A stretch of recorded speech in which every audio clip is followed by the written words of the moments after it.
No mundo de hoje, catástrofes como guerras, epidemias, terremotos e fomes estão a tornar-se mais graves. Vários sinais da volta do Senhor apareceram. O que esses sinais significam? Como eles estão relacionados com o acolhimento da segunda vinda do Senhor? Leia estes versículos bíblicos sobre os sinais dos últimos dias e você terá a chance de receber o Senhor e participar do banquete com Ele. 1. Os sinais da segunda vinda do Senhor e do fim do mundo. E estando ele sentado no Monte das Oliveiras, chegaram-se a ele seus discípulos em particular, dizendo: Declara-nos quando serão essas coisas, e que sinal haverá da tua vinda e do fim do mundo. Este é um momento significativo quando os discípulos de Jesus perguntam sobre os sinais da sua segunda vinda e do fim do mundo. Serve como uma cena nas profecias de Jesus sobre os últimos dias e nos proporciona uma profunda revelação espiritual. Lembra-nos que quando testemunhamos os sinais do fim dos tempos, significa que o Senhor chegou, levando-nos a buscar e acolher ativamente a sua vinda.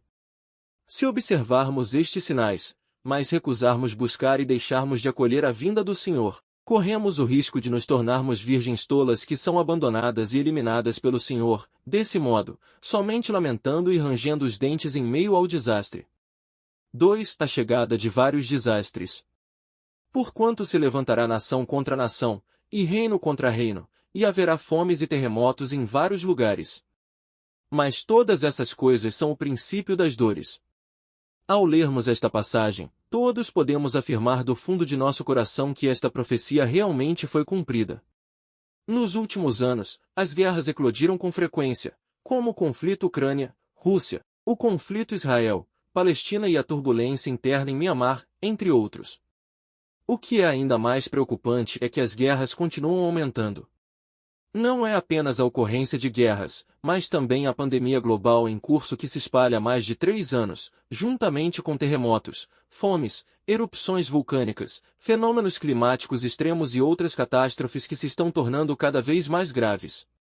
A ocorrência destes sinais obriga-nos a reconhecer que as profecias da Bíblia sobre as calamidades do fim dos tempos foram cumpridas.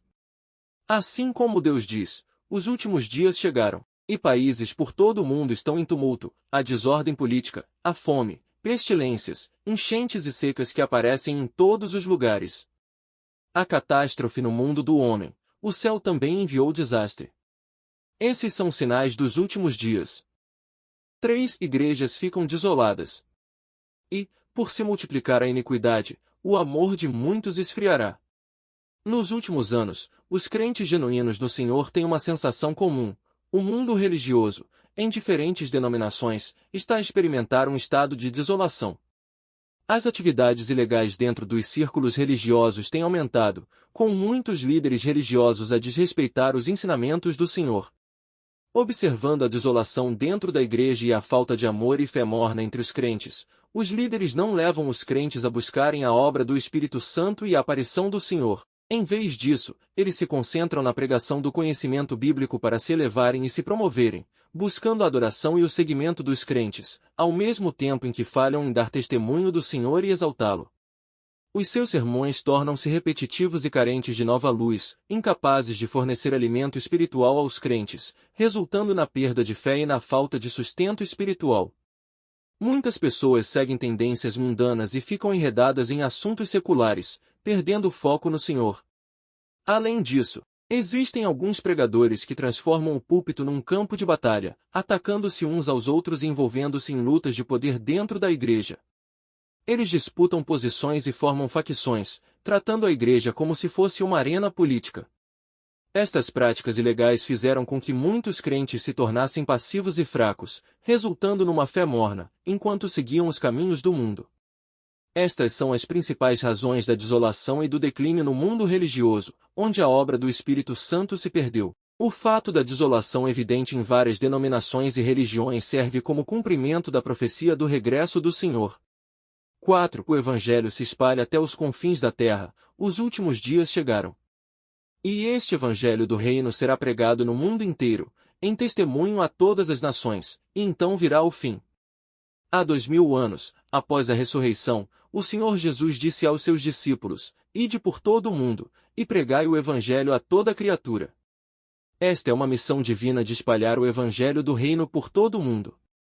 Depois que Jesus ascendeu ao céu, o Espírito Santo veio e inspirou os crentes a espalhar o Evangelho do Senhor Jesus. Começando com os 12 discípulos, o cristianismo gradualmente se espalhou por todos os cantos do mundo. Os missionários embarcaram em jornadas desafiadoras, cruzando oceanos, atravessando desertos e aventurando-se em territórios desconhecidos, tudo para cumprir a missão do Senhor de compartilhar o Evangelho com todas as nações. Hoje, mais de 2000 anos depois, o cristianismo se espalhou por todos os continentes, tornando-se uma religião global, com muitos países adotando como sua fé nacional. Em todos os cantos da Ásia, África, Europa, América do Norte, América do Sul e Oceania, as pessoas adoram o Senhor, levando adiante o Evangelho de Jesus Cristo. Mesmo na China, onde os partidos políticos ateus detêm o poder, o Evangelho do Senhor Jesus continua a ser espalhado. Apesar da perseguição, dezenas de milhões de pessoas aceitaram o Evangelho do Senhor Jesus. Isto demonstra que o Evangelho do Senhor Jesus transcende barreiras linguísticas, diferenças culturais e quebra fronteiras raciais. Especialmente com o avanço da tecnologia, o Evangelho do Senhor Jesus se espalha rápido e extensivamente através de meios como a internet e a televisão via satélite, alcançando todos os cantos do mundo. A partir destes fatos, podemos ver o cumprimento desta profecia. 5. O aparecimento de falsos cristos. Respondeu-lhe Jesus: acautelai-vos, que ninguém vos engane. Porque muitos virão em meu nome, dizendo, eu sou o Cristo, a muitos enganarão. As palavras de Jesus nos alertam que no fim dos tempos surgirão falsos cristos para enganar as pessoas. Nos últimos anos, tem havido incidentes em todo o mundo onde surgiram falsos cristos, enganando aqueles que não conseguiam discernir. É evidente que a profecia de Jesus se cumpriu. Talvez muitas pessoas que aguardam ansiosamente a volta do Senhor estejam cientes da presença de falsos cristos e tenham medo de serem enganadas por eles, por isso hesitam em buscar e investigar a aparição e a obra do Senhor. Se for esse o caso, será como jogar fora a comida por medo de engasgar? Será fácil tornar-se virgens tolas e perderá a oportunidade de receber o Senhor? Portanto, é de extrema importância aprender a discernir entre os verdadeiros e os falsos cristos. Na verdade, o Senhor já nos contou as principais características dos falsos cristos. Jesus disse, porque hão de surgir falsos cristos e falsos profetas, e farão grandes sinais e prodígios, de modo que, se possível fora, enganariam até os escolhidos.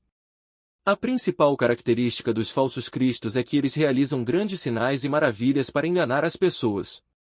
Visto que os falsos cristos carecem da verdade, eles só podem imitar a obra que Deus fez no passado e realizar milagres e maravilhas para enganar as pessoas. Somente Cristo é a verdade, o caminho e a vida. Quem pode expressar a verdade, conceder vida aos humanos e apontar o caminho para as pessoas é o verdadeiro Cristo. Qualquer pessoa que não consiga expressar a verdade é, sem dúvida, um falso Cristo, um impostor. Este é o princípio fundamental para discernir entre o verdadeiro Cristo e os falsos cristos. Deus diz, se, durante o dia de hoje, surgisse uma pessoa que seja capaz de mostrar sinais e maravilhas, expulsar demônios, curar os doentes e realizar muitos milagres, se essa pessoa afirmasse que ela é Jesus que veio, então isso seria uma fraude produzida pelos espíritos malignos que imita Jesus. Lembre-se disso. Deus não repete a mesma obra. O estágio da obra de Jesus já foi concluído, e Deus nunca mais realizará aquele estágio da obra. Nas noções do homem, Deus deve sempre mostrar sinais e maravilhas, deve sempre curar os doentes e expulsar demônios e deve sempre ser igual a Jesus. Mas desta vez, Deus não é nada assim. Se, durante os últimos dias, Deus ainda mostrasse sinais e maravilhas e ainda expulsasse demônios e curasse os doentes, se ele fizesse exatamente o mesmo que Jesus, então Deus estaria repetindo a mesma obra, e a obra de Jesus não teria significado nem valor. Assim, Deus realiza um estágio de obra em cada era. Uma vez que cada estágio de sua obra foi concluído, logo ele é imitado por espíritos malignos, e depois que Satanás começa a seguir os passos de Deus, Deus adota um método diferente. Uma vez que Deus completou um estágio de sua obra, ele é imitado por espíritos malignos. A palavra de Deus nos diz claramente que ele é um Deus que é sempre novo e nunca velho, e que não repete a sua obra. Assim como quando o Senhor Jesus veio trabalhar, ele inaugurou a Era da Graça, encerrando a Era da Lei. Ele realizou a obra redentora, salvando a humanidade do pecado, e demonstrou alguns milagres e maravilhas para alcançar o efeito desejado. Quando o Senhor voltar nos últimos dias, ele encerrará a Era da Graça e iniciará uma nova era.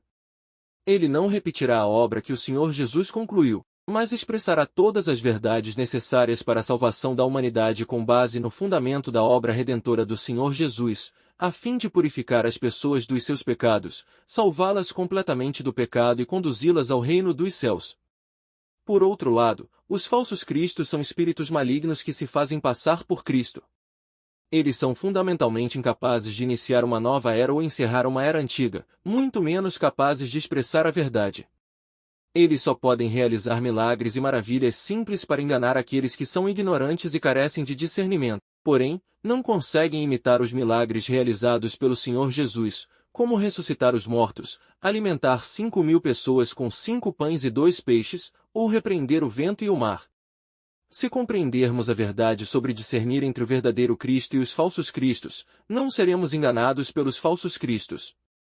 6. A restauração de Israel. Aprendei, pois, da figueira a sua parábola, quando já o seu ramo se torna tênue e brota folhas, sabeis que está próximo o verão. Igualmente, quando virdes todas essas coisas, sabei que ele está próximo, mesmo às portas. Estes 2 versículos ligam a chegada do verão ao brotamento e à folhagem da figueira, usando esta metáfora para profetizar a restauração de Israel.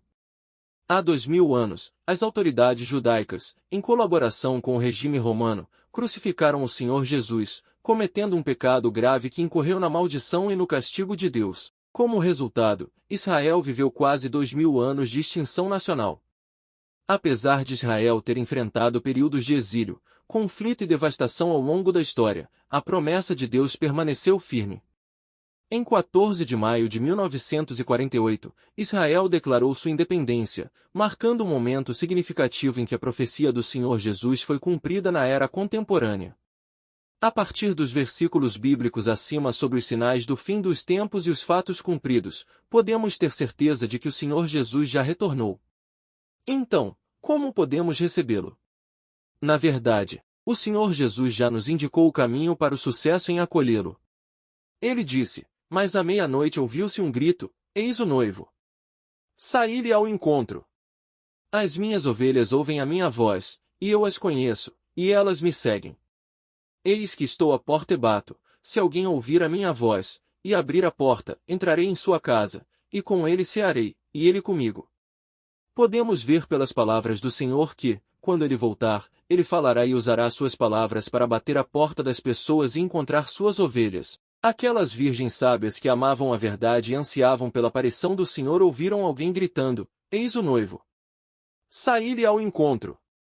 Ou seja, quando ouvem a notícia de que alguém testemunhou o retorno do Senhor, elas buscam e investigam ativamente e prestam atenção em ouvir as palavras da vinda do Senhor. Elas ouvem a voz de Deus nas palavras do retorno do Senhor e as aceitam e seguem. Isto é acolher o Senhor e participar do banquete com Ele.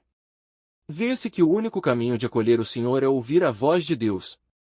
Como diz a palavra de Deus, onde quer que Deus apareça, ali a verdade é expressada, e ali estará a voz de Deus.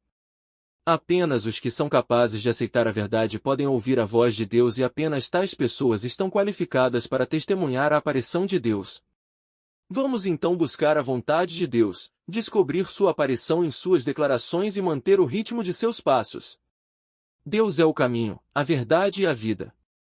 Suas palavras e sua aparição existem simultaneamente, e seu caráter e pegadas estão abertos para a humanidade o tempo todo. Caros irmãos e irmãs, espero que vocês possam ver a aparição de Deus nestas palavras, que comecem a seguir seus passos à medida que caminham adiante rumo a uma nova era e entrem no lindo e novo céu e na linda e nova terra que Deus preparou para aqueles que aguardam sua aparição.